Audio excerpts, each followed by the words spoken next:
चला तर नवीन प्रवासाची सुरुवात. बऱ्याच धावपळीनंतर फायनली ट्रेन मिळणार आहे.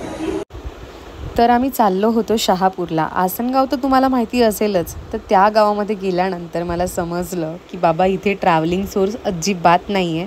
मला लिटरली 3 वेळा गाड्या चेंज कराव्या लागल्या. मला पहिले स्टेशनवरून ऑटो पकडावी लागली पंडितनगरसाठी. त्यानंतर टमटम गाडीने मला पुन्हा एका गावी जावं लागलं आणि त्यानंतर मग मला लोकेशन साकडबाव या गावात पोहोचवलं गेलं.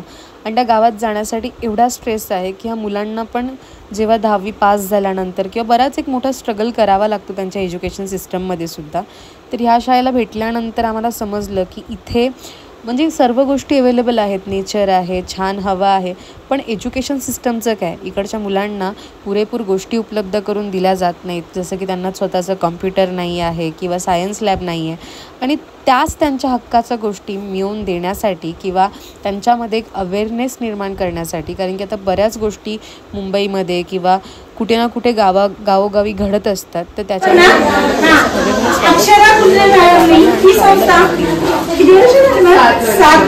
कंप्लीट 7 वर्ष झाले चालू केलेले.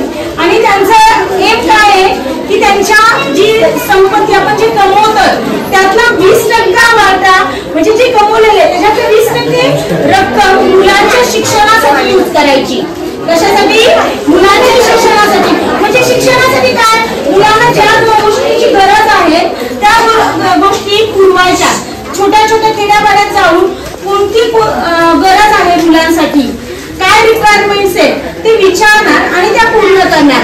मॅम बरोबर सहकार्य करणाऱ्या त्यांच्या रोहिणीताई आणि सर. मॅम आल्याबद्दल मॅममुळे म्हणजे सुलक्षणा मॅम आणि अक्षरा मॅम हे दुवा बनल्या साकडगाव शाळेला येण्यासाठी. पण आपल्या ज्या मुलं आहेत ज्या आहेत ती मुलं ओपनली आपण आई वडिलांसोबत किंवा मित्रांसोबत किंवा कोणासोबत काही शेअर नाही करू शकत. कारण त्यांना भीती वाटते, बाबा मी मुलगा आहे, मी कसं काय शेअर करू, मी कसं काय सांगू की माझ्यासोबत एखादा व्यक्ती असा करतोय. ठीक आहे, पण ह्या गोष्टी लपवून जितक्या ठेवाल ना तितके तुम्ही प्रॉब्लेम मध्ये येता. ओपनली बोलायचं. कोणी तुम्हाला असं वाटतंय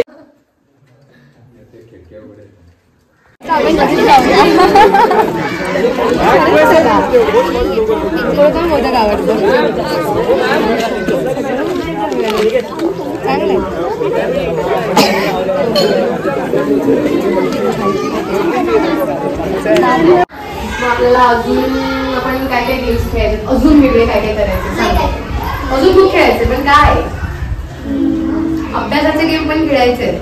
फक्त एवढंच नको आहे, रिझल्ट पण आपल्याला चांगला पाहिजे. जर एकाचा पण अभ्यास चांगला नसून आणि फिनान्स पण सांगतात सगळ्यांबद्दल, कोणतरी मेसेज पण केलं. आता आपण असं एक मी हे करते की बाबा मी येणार आहे 24ला, तुम्ही पण सगळे 24ला येणार आहे. जो कोणी येणार त्याला काय फाईन लावायचा. 24 चालेल ना?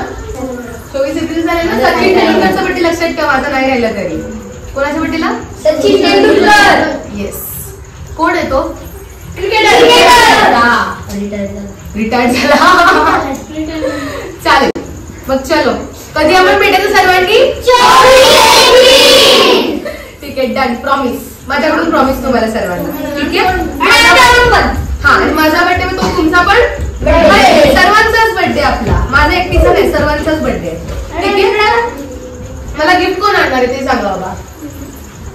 मग तर मी नक्की येते. मी येते. मला एवढे सगळे गिफ्ट मिळणार आहेत. तुम्हीच सर्व माझे गिफ्ट आहेत. बाय आणि लवकरच भेटू. ठीक आहे. बाय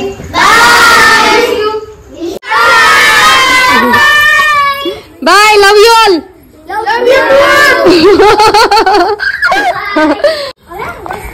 येस, लवकरच भेटूया सर्व. Bye bye.